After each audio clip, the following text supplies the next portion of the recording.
I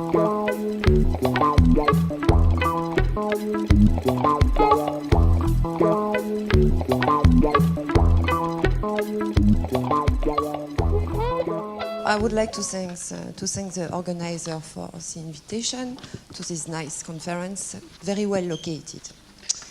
And so I shall talk about central limit theorem and its functional form, which is called weak invariance principle, either in the usual way, so annealed, and either in the quenched way, so, and everything under projective criteria. So I shall first start with what is the quenched central limit theorem, and the best, from my point of view, is to explain everything in the context of Markov chain. So I take Xi Markov chain on a Polish space E, and I assume that the Markov chain admits an invariant probability P. So you take f a real valued function such that the integral with respect to p of f squared is finite, such that f is centered with respect to p, and you take Sn the partial sum of f of Xi. And you can ask yourself about the convergence in law of the partial sum divided by square root of n, either under P indexed by P, so you start with the invariant probability P, or under P of X, so you start knowing Xi0 is equal to X, and you ask yourself about the convergence in law of Sn divided by square root of n under this probability for P almost all X. So this second question, so the first question, you know, under P indexed by P is called the annealed central limit theorem. And the second question, the problem is to decide if the central limit theorem holds when the chain starts at a fixed point X, and such a result is called the quenched central limit theorem. So for aperiodic Harris recurrent Markov chains, the quenched CLT question is solved. So when you look at the paper by Chen in 1999, there is a result saying that if the CLT holds for the initial distribution P, then it holds for any initial distribution and hence for any starting point X.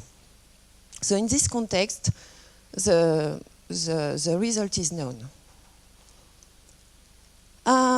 Now in the non-irreducible setting, the situation is not so clear, and there are many counterexamples, but one of them is given in a paper by Deryenik and Lin in 2001, and they took an example of a Markov chain with normal transition operator, which satisfies the annealed CLT, so starting from P indexed by P, but not the quenched. And there are some other examples not in the context of Markov chain given by Volny and Woodruff in 2010. So let's say a little bit more about Markov chain. So we defined P X points, the transition probability of the Markov chain, and we called also P the Markov operator defined by P f of X is the integral over E of f of Y, and the transition probability doesn't work here. Here. So for every bounded measurable function f on E. And there is a result about, first result about the annealed central limit theorem given by Gordin and Lifshitz in 1978, saying that if F solves the Poisson equation, so this is here, then Sn divided by square root of n converges in law under P of P, so starting from the invariant probability measure, So this converge in law to a centered Gaussian distribution with variance given by this integral. And in their results, they assume that P is ergodic. Otherwise, the variance is different. So this condition is equivalent to say that the supremum over n of the norm 2 with respect to the measure P of this quantity is finite. Now, concerning the quenched, they show under the same conditions that also the quenched CLT holds, meaning that you have convergence in law under P of x for P almost all x. And this is also proven by Gordin and Lifshitz, but in the book by Borodin and Ibragimov. So, to be a little bit more general and not just to look at Markov chain, we can formulate the question of the quenched CLT in a more general context of stationary sequences, but we need some notation. So for stationary sequences, the quenched CLT is going to mean that on a set of measure 1, the central limit theorem holds when you replace the usual expectation by the conditional expectation with respect to the past sigma algebra.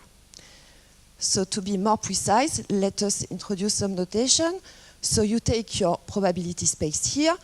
T is a bijective B-measurable transformation preserving the probability P. And you take F0, a sigma algebra of A, which satisfies F0 included in T minus 1 of F0. And you define Fi as T minus I of F0. So this is an increasing sigma algebra.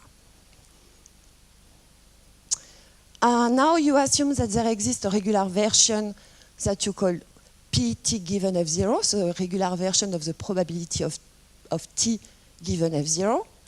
It's not a big assumption. And for any random variable which is integrable, you write K of F, which is going to be this conditional law of F. And the regular version of the conditional law of T given Fk is obtained via this equality here. So all the conditional expectations with respect to Fk are obtained through these conditional probabilities. And you can check this, for instance, So when I put E indexed by 0, it means the conditional expectation of E given F0. So you can check that the conditional expectation of E given F0 of F composed with T L, it's equal to K at the power L of F.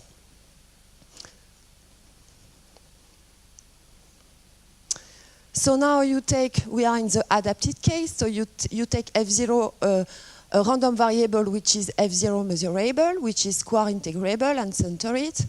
And you define your stationary sequence, X, by Xi is going to be X0 composed with Ti. So Sn is going to be the usual partial sum, and you define the Donsker process, which is continuous here. So Wn is going to be S indexed by the integer part of Nt, so T is between 0 and 1, divided by square root of n, and here is just to have a continuous version of the Donsker process. Otherwise, it is not continuous, but it's not very important, this part. And so what are the quenched version of the usual central limit theorem and the usual weak invariance principle? So for the quenched central limit theorem, it's going to mean that on a set of probability 1, you want to show that for any continuous unbounded function f, you have this convergence. So here, I put square root of eta. Eta is going to be a positive random variable, and G is the density of a standard normal. Why this formulation? Because if you are not in the ergodic case, eta may be may be random. So this is for the quenched version of the CLT, and now for the quenched version of the functional CLT. So you just replace by a function f, which is going continuous unbounded from C of 0, 1, with the uniform topology. And you want to show that this convergence holds. So here W is the distribution of a standard Wiener process, and also eta is a positive random variable, which usually is going to be measurable with respect to I, which is going to be the invariant set by T. Well, so, okay, I'm going to talk about quenched version of the CLT and quenched version of the functional CLT, but I would like to have a survey about CLT and usual CLT and its functional form. And clearly a natural way to prove usual CLT is to try to find a good martingale, Mn, such that you have this martingale approximation in L2. If you can prove something like this and Mn is a stationary martingale, then because Mn is going to satisfy the usual CLT, Sn is going also to satisfy the CLT. So if you prove such a result, okay, you have the CLT for Sn. Now for the weak invariance principle, if you reinforce this condition and you prove this kind of convergence, so you put the maximum here, then also you have the weak invariance principle for S indexed by nt divided by square root of n, because the martingale is going to satisfy the functional form of the CLT. Now for the quenched question, okay, just you are going to replace your expectation by the conditional expectation. So if you prove such a result, so you replace your expectation by the conditional expectation with respect to the past, but the convergence has to be almost sure, then you have the quenched CLT.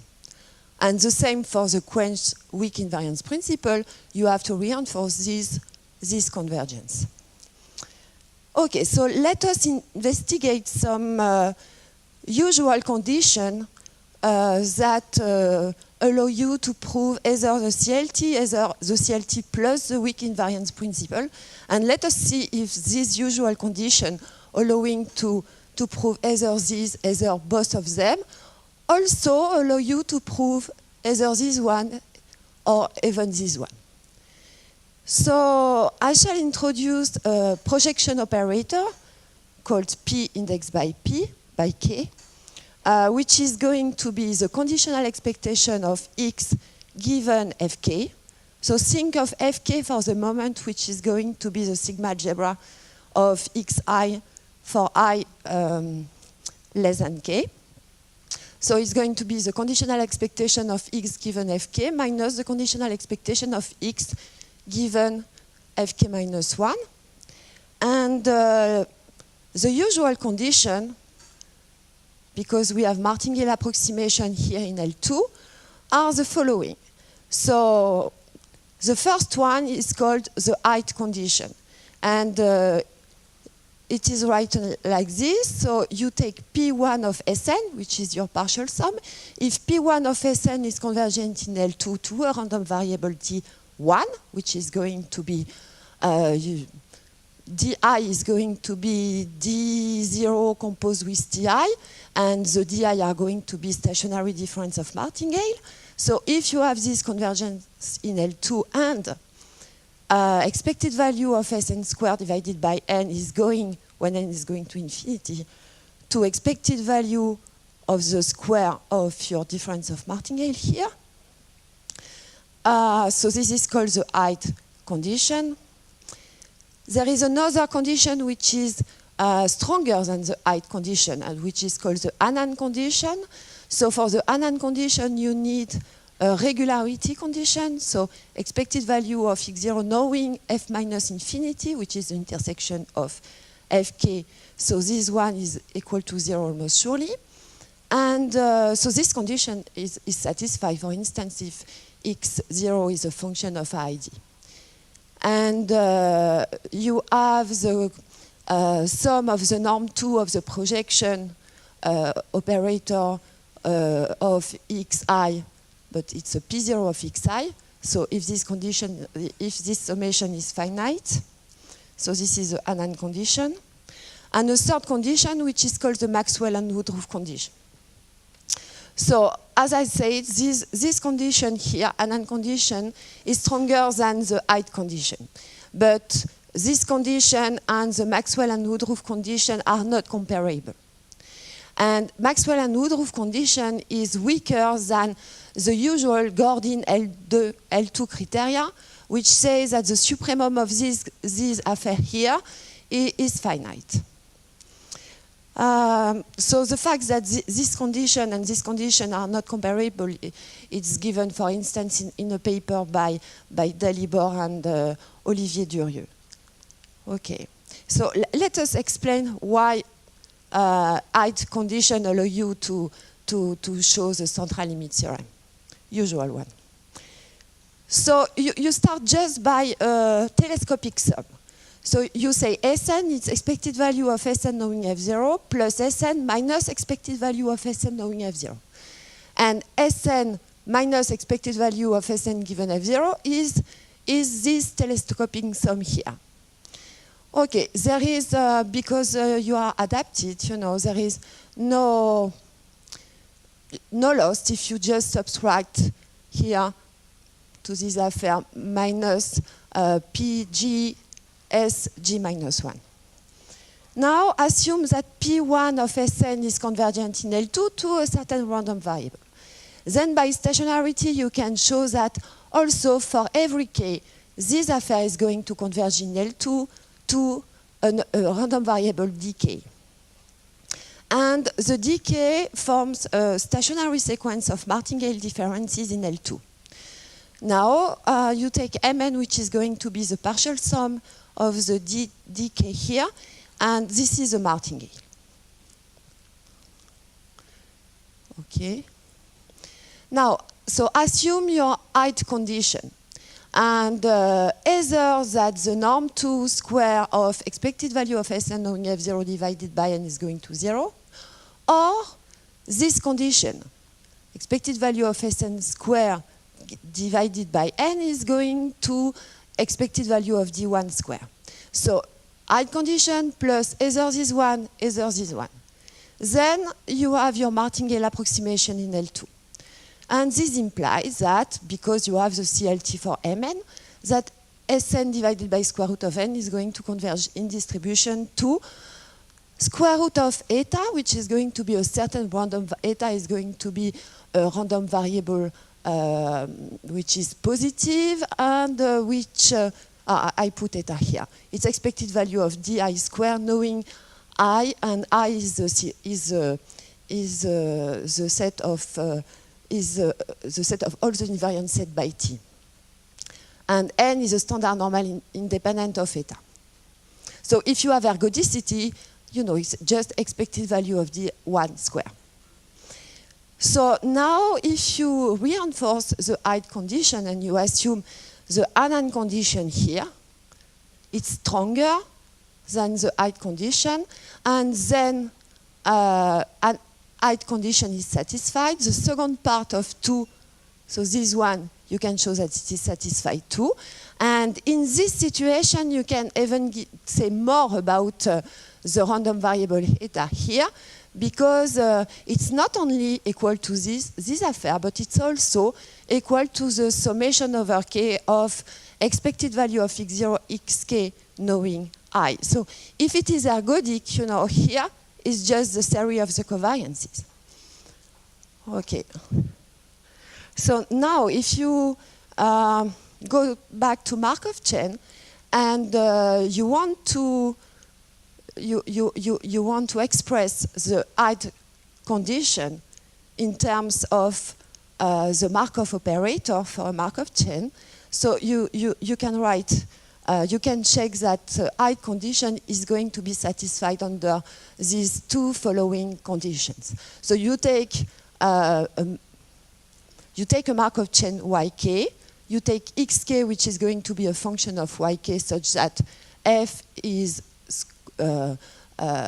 p of f square is finite and f is centered, and p is your Markov operator, and pi here, it's the invariant distribution. Then these two conditions is going to be enough to show that ith condition holds, and it's even equivalent. The first condition is just to say that you have a Cauchy sequence. So this one is just to check that P1 of Sn is convergent in L2 to a certain random variable, and you just have to check that it is a Cauchy sequence. And the second one means just that expected value of Sn knowing f0 divided by square root of n in L2 is going to 0. So in the book by Borodin and Ibragimov with another ways, this condition already appears.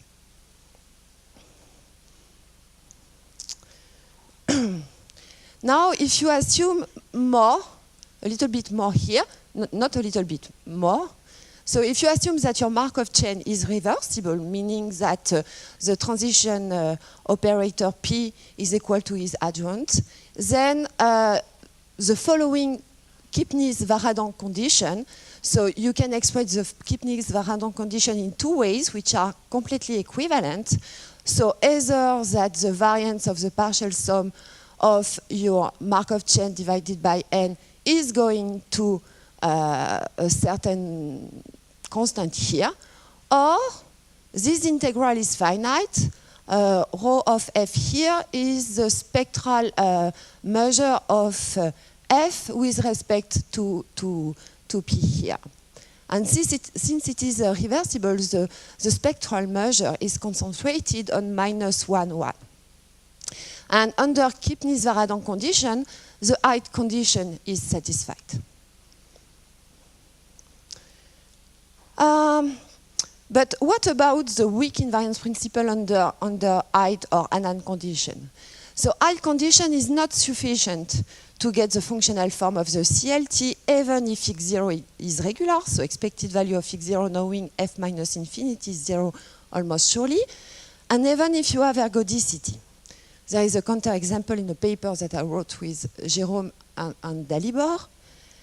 And also in this paper, we show that, okay, under Annan conditions, so it is ith reinforced with the theory of the norm 2 of P0 of xi finite. Under Annan condition, you have the functional form of the central limit theorem.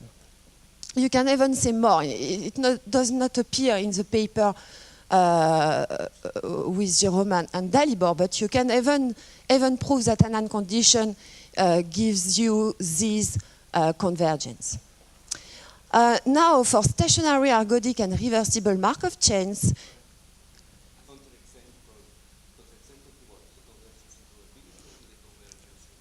the first one is just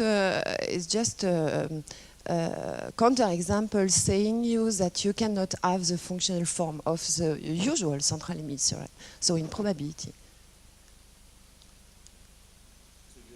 Okay, and so for stationary ergodic and reversible Markov chains, Kipnis and Varadhan also prove the functional form of the CLT. For the CLT, under their condition is just you just have to check that ith condition is satisfied. But for the functional CLT, you have to work more because you know that it's not always the case that under ith condition you have the weak invariance principle.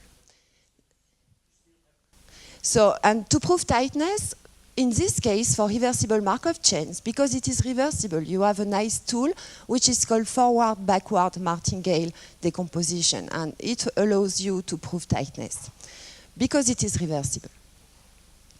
So yeah, here, to prove that you don't have the functional form, you just have to prove that you don't have tightness. Okay, so what about the quenched in this situation? So there is a result by Cuny and Pelligrad, and they assume that expected value of Sn knowing F0 divided by square root of n is going to 0 almost surely.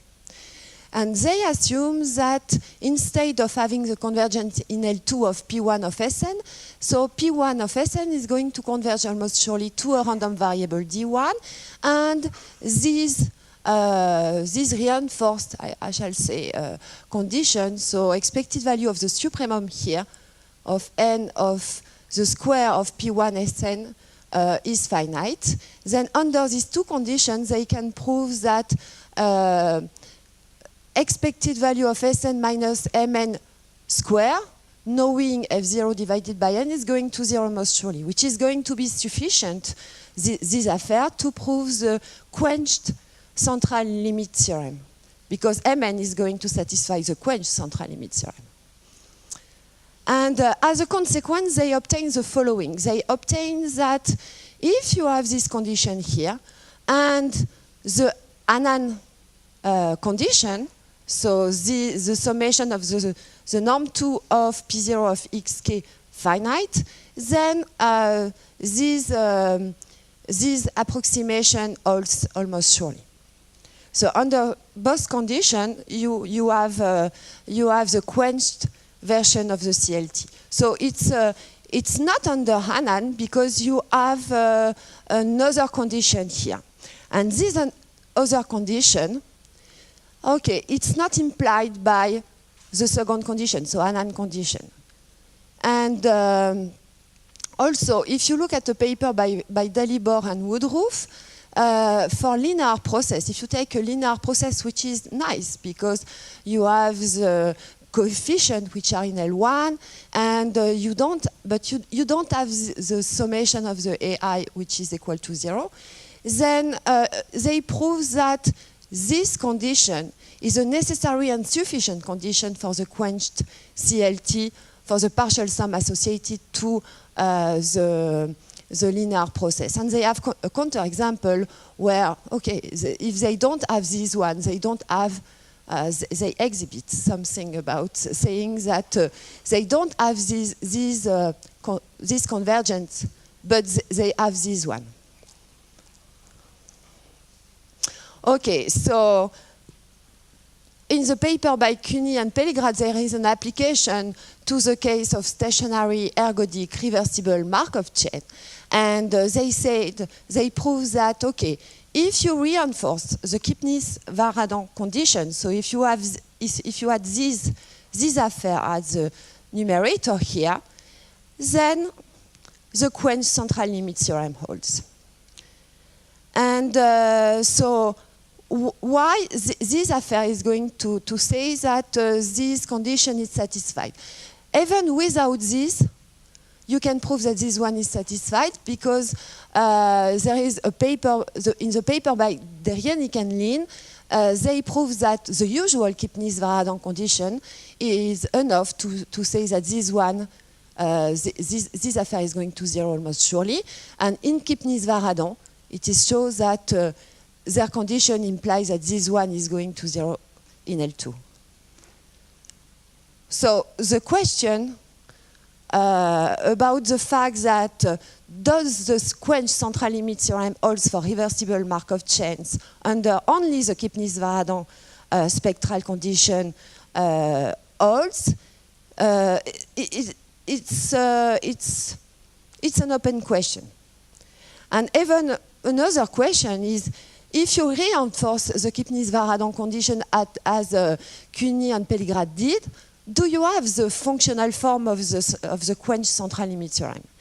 None of this question is, I don't have any answer. Okay, and so you can prove that if you have this condition, So first, this condition obviously implies that this affair is going to zero most surely. And the condition here also implies that you have this series which is going to be finite. So as a consequence, you have that if this condition is satisfied, the quenched weak invariance principle holds. So this condition is good because if you think about Rykov sums, so if you take epsilon k, which is going to be a ID random variable, which is Bernoulli with parameter 1 divided by 2, if you take xk, which is going to be a certain function of yk is a summation, is a special linear process here. So it is, you can prove that yk is a uniform over 0, 1. So here it's minus expectation of h of yk. Okay, when you want to prove this condition, you have two ways. And just doing some computation, you can say that this condition is satisfied either if I impose this condition here, WH is going to be the modulus of continuity of H. Either you can impose just integrability condition on H. So under both conditions, you can prove that this condition here is satisfied. So it's a good condition. And now let us go to the Maxwell and Woodruff projective criteria.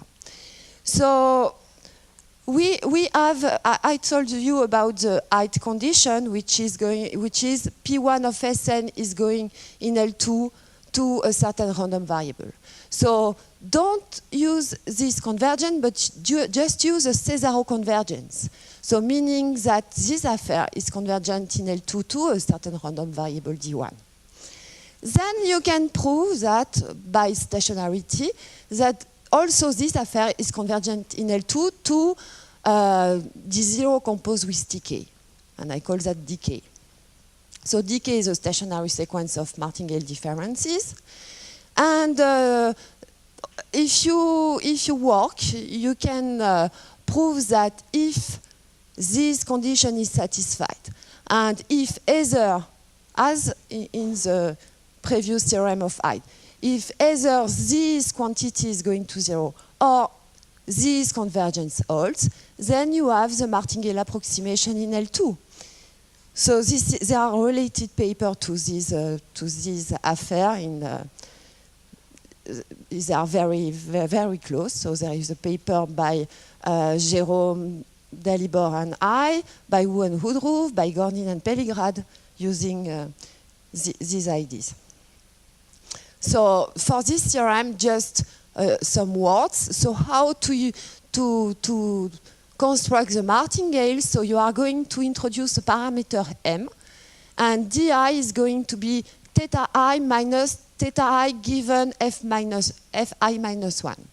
And theta I, what it is, let's say theta 0, it's 1 over n, this summation here, and this is SL, knowing F0 in case of I is equal to 0.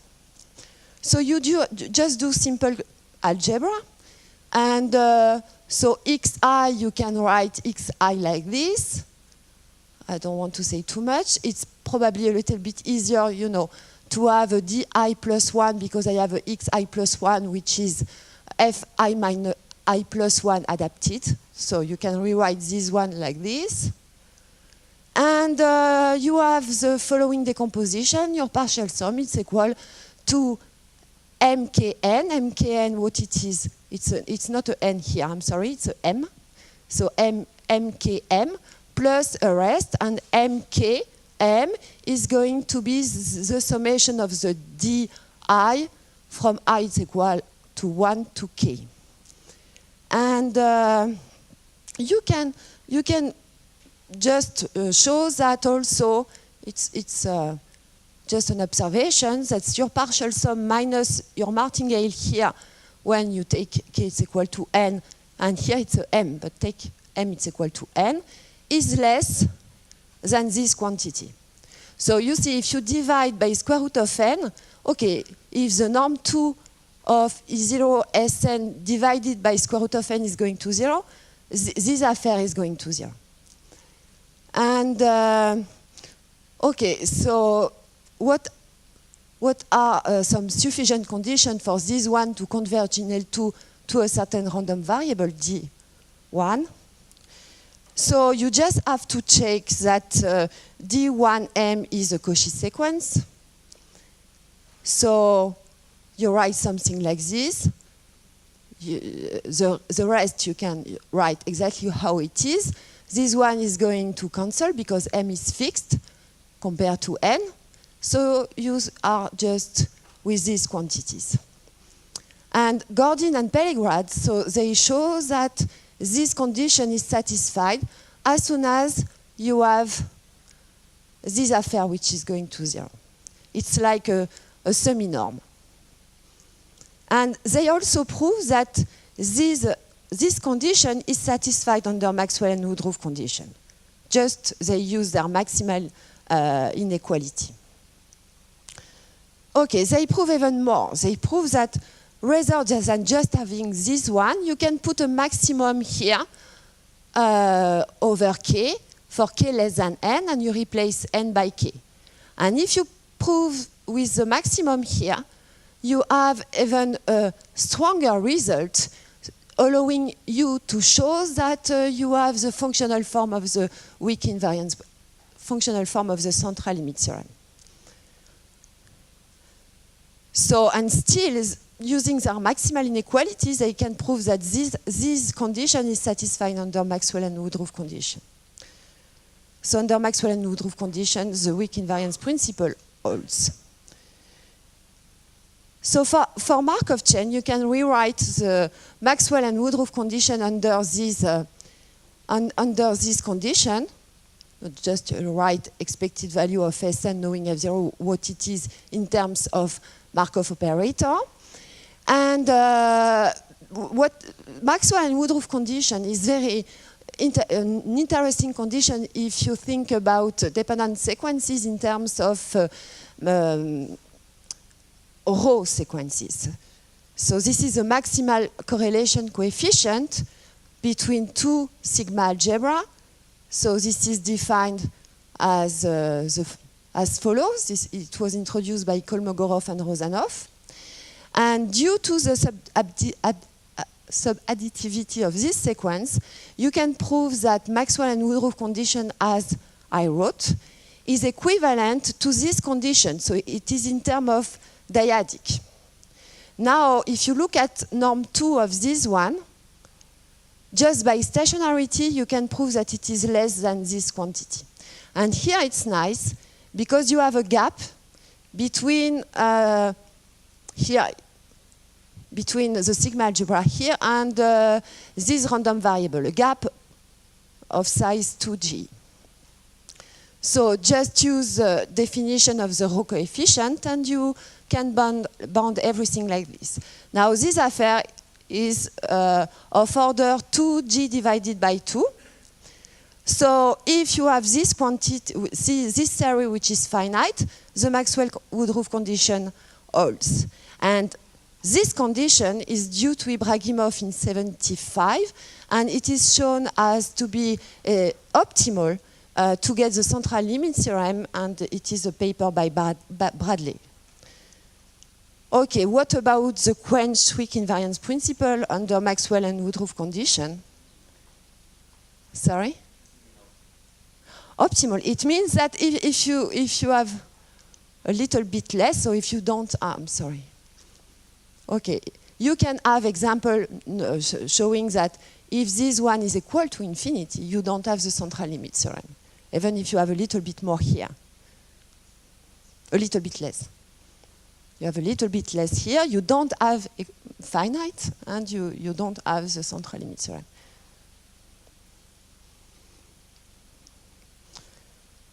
Okay, so what about the quench weak invariance principle under Maxwell and Woodruff condition? So it is in a paper by Christoph and I. So you assume Maxwell and Woodruff condition, and we prove that there exists a martingale Mn with stationary increment di in L2 such that this quantity is going to 0 almost surely. So this is sufficient for the quenched weak invariance principle. And in fact, this one, it's a consequence of this proposition. So we have the following intermediate result saying that if you can find a martingale Mn with stationary increments in L2 such that this one is going to 0 almost surely, so this one is sufficient to get the quenched central limit theorem, then you also have the same with the maximum here as soon as Maxwell and Woodruff condition holds. I'm going maybe to skip the next slides. Some remark about Maxwell and Woodruff condition. We saw that it is nice to get results for row sequences. But if you look at alpha mixing sequences, so a weaker version than the usual alpha coefficient, and if you introduce the quantile function, which is just the Cadillac inverse of the tail of the tail, then Maxwell and Woodruff condition holds under, you can prove that it holds under this condition. So if your random variables are bounded, it just means summation of square root of alpha k divided by square root of k finite. But this condition is not optimal for the annealed CLT because we know that the good condition is the Duncan-Massard and Rio condition written like this. And so you can ask yourself if under Duncan-Massard and Rio you can have the quenched CLT and the quenched weak invariance principle. And the answer is yes. I'm not going to say directly why, because I would like to talk about just a little bit this result. It's a result by Jérôme and Rio in 2000, saying that if you have this affair which is going to converge in L1, then you have the weak invariance principle, the usual one. And this condition cannot be compared with the Maxwell and Woodruff condition, as proved by Dalibor and Olivier Durieux. And now you have this implication. Duncan-Massard and Rio condition implies this condition, a reinforced version of this condition, which implies, obviously, the Decker and Rio condition. Okay, it's not very important, so this one I said. And with Jérôme and Magda, we prove that under the De Decker and Rio reinforced condition, then we have the weak invariance principle. So the proof of this theorem is not based on a stationary martingale approximation in L2. We have a proof based on double indexed martingale approximation, but let's say in L1. It's a different approach. So thank you for your attention.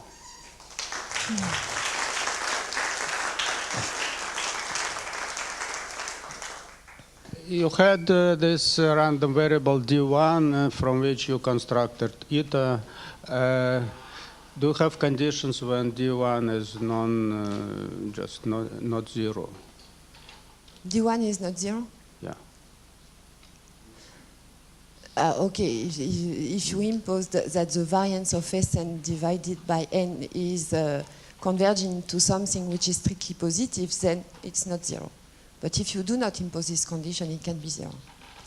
Because you can have some verifiable conditions when it is not. It's not zero? Yeah. For instance, for alpha mixing sequences, if you assume that the variance of Sn is going to infinity, and if you assume a little bit more than, for instance, in the bounded case, the De Decker, the Duncan-Massard and Rio condition is you can read like this for bounded. But if you have variance of Sn which is going to infinity, and if you assume a little bit more here, much more. So if you assume this one, finite. So variance of Sn divided by n is going to something which is strictly positive. And this is proved in a paper by Bradley.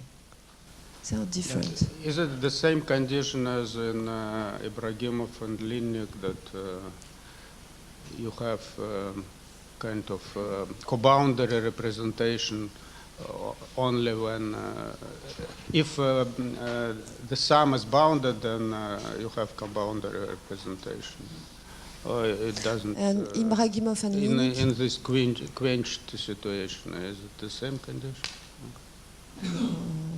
I don't remember the book by Ibragimov and Linnik. Well, it's not co-boundary, it's when you have your function is f xn plus 1 minus f xn or something.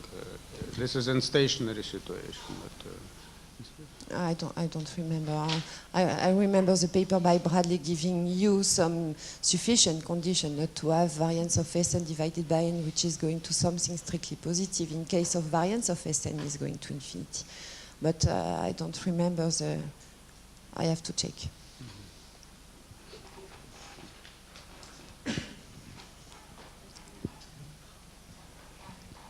I think.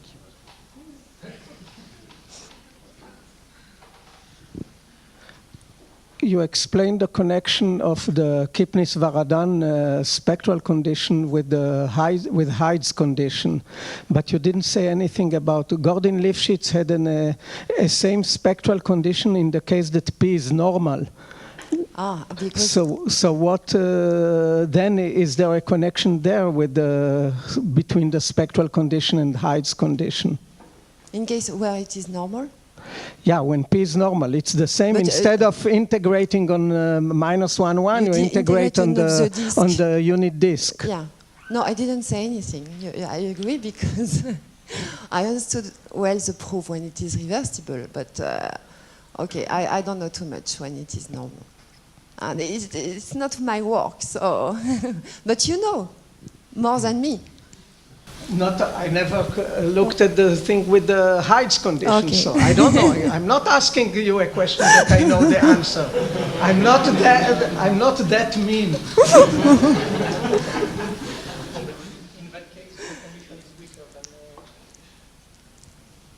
So Hyde condition in the normal case is equivalent to a weaker condition than Kipnis-Varadhan. This is a little bit said in Gordon and Lifshitz paper. So it's weaker than Hyde. Yes. Okay. Well, eventually, after this work with Derdianic, that showed that normal operator satisfies, in a way, Kipnis-Varadhan theorem can be extended to the normal operator. Yes, but this was the result, originally it was the result of Gordon and Lifshitz. Mm-hmm. They announced it in '81, but the proof for the normal was in the paper that you quoted in the Borodin and Ibragimov. In the book of Borodin and Ibragimov. Are there more questions? Yeah. I wonder, does new interesting issues come up if you try to do this in continuous time, stationary processes in continuous time, or if you do multivariate stationary processes? Well, in continuous time, the situation I think is not so easy because there are some papers, for instance, by I think it was Cattio, Guillain, and Chaffay, and they look at the continuous time case, and they made a nice survey. But even for in continuous time, even for the finite convergent distribution is not. It's okay, but for tightness, like functional version of the CLT, complete functional version of the CLT is not clear. They prove CLT plus finite dimensional distribution in their paper, but tightness, I don't know. Okay, you have to look at this paper by Katio Shafai and Guillain in Alea. They try to make some connection between continuous time and discrete time.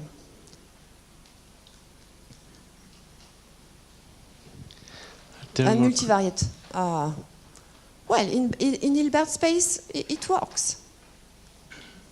Under Maxwell and Wood, yeah. No problem. No problem. In Hilbert space, it works.